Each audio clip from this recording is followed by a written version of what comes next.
What's going on, everyone? It's Alex. Thanks again for joining me back on the channel. So today, from the title of the video, I'm sure you can tell what I want to talk about. So this is kind of more of a rant video, I guess, if you will.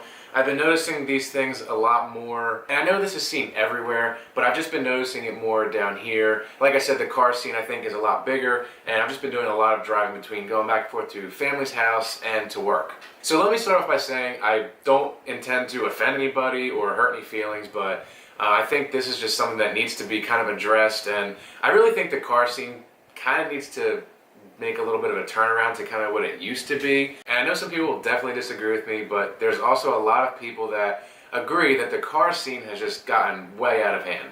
I really want to focus on imports. So when you talk to somebody, whether they're a car person or not, and you mention that, you're into imports or you have an import, a lot of them kind of, either may make a face or kind of, chuckle at you or whatever. Because I think imports in general have this stereotype of, everybody that has one, is a ricer, they rice it out and there's stupid modifications and no matter what you do, they're always going to be slow and, X, Y, and Z.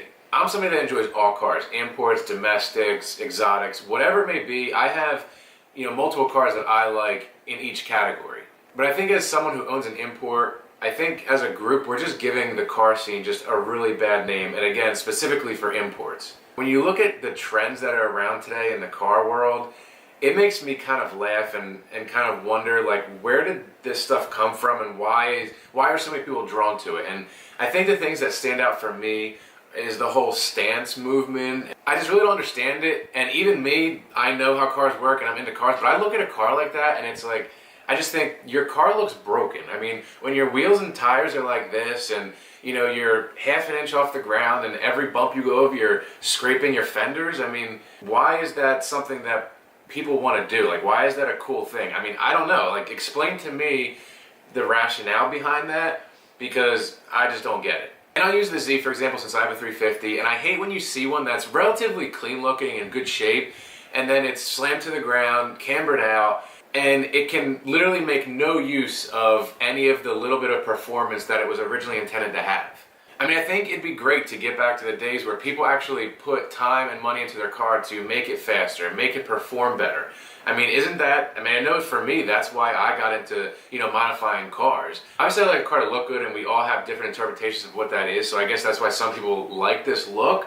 For example, I know a lot of people hate Hondas, like they despise them no matter how nice they are, no matter which Honda it is, whether it's a Integra, Civic, S2000, whatever it may be. But I've always been a fan of these guys taking these, ordinarily slow economy cars and putting turbos on them and getting them 400, 500, even 600 horsepower. Like, to me, that's awesome. I mean, you take a car that's not supposed to be fast and it blows away all the competition. I mean, isn't that where this all came from? I mean, back in the day with hot rods and muscle cars, people made them fast. They didn't make them look silly and barely be able to get over speed bumps. And another thing that really bothers me is seeing things on street cars that really shouldn't even be on them, whether they look good or not. And one of those things in particular is those really, really big chassis mount wings. A chassis mount wing is made for a race car. So unless you're going over 100 miles an hour on a racetrack and that's what your car is used for, you don't need one of those. I was actually driving down I-4 the other day on my way to my family's house, and I was just cruising around in the center lane, and then in the left lane comes a 350Z. So I see it in my side view mirror, and at first I was like, oh cool, another Z, let me see, I'm curious to see how it looks. Well, he drives by, it's a completely bone stock Z. Stock wheels, stock suspension, everything. Again, it didn't look bad, it looked clean. But then as he goes by, here's this huge wing. Like, the roof of the car's down here, and this wing is like way up here. And I honestly just looked and I just thought to myself, why? And that's a lot of times how I feel when I see these cars is, why? And believe me, I know people say to respect all builds, and there's many builds that I do respect, but I don't know, like some of these cars I just can't take seriously. And I think some of these people are the same ones that will get offended if you talk down on imports.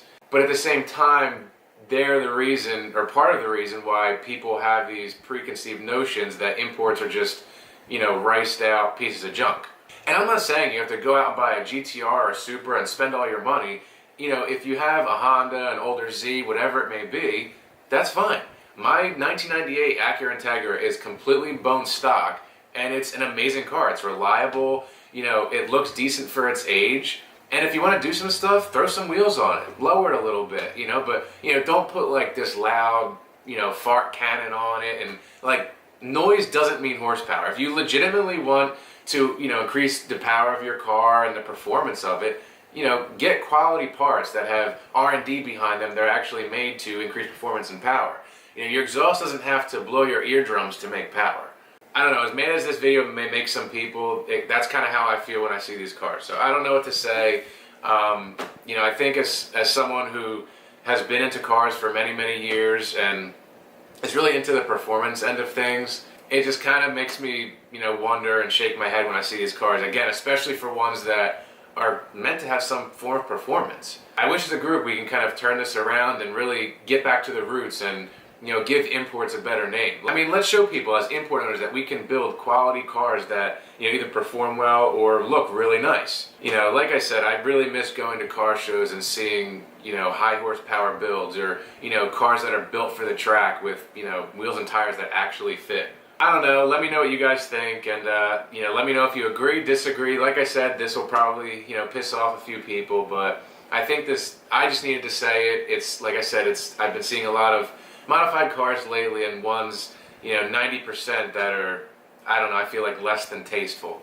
Either way, let me know what you think. If you agree or disagree, drop a comment down below. Please leave a thumbs up if you enjoyed the video. I'm looking forward to seeing what you guys have to say, and thanks for watching. If you're new to the channel, please press subscribe and turn on those notifications. Thanks to all my viewers and subscribers. I really, really appreciate it. Thank you very much for your support. The channel's continuing to grow, and there's a lot of big things that are coming up on the horizon. I'm actually going to be working with some companies in the near future to, you know, provide product reviews and, you know, test out their products. So stay tuned for that. I'm really, really excited. So with all that being said, thanks again for watching. I hope you all have a good rest of your day, and I'll see you next time.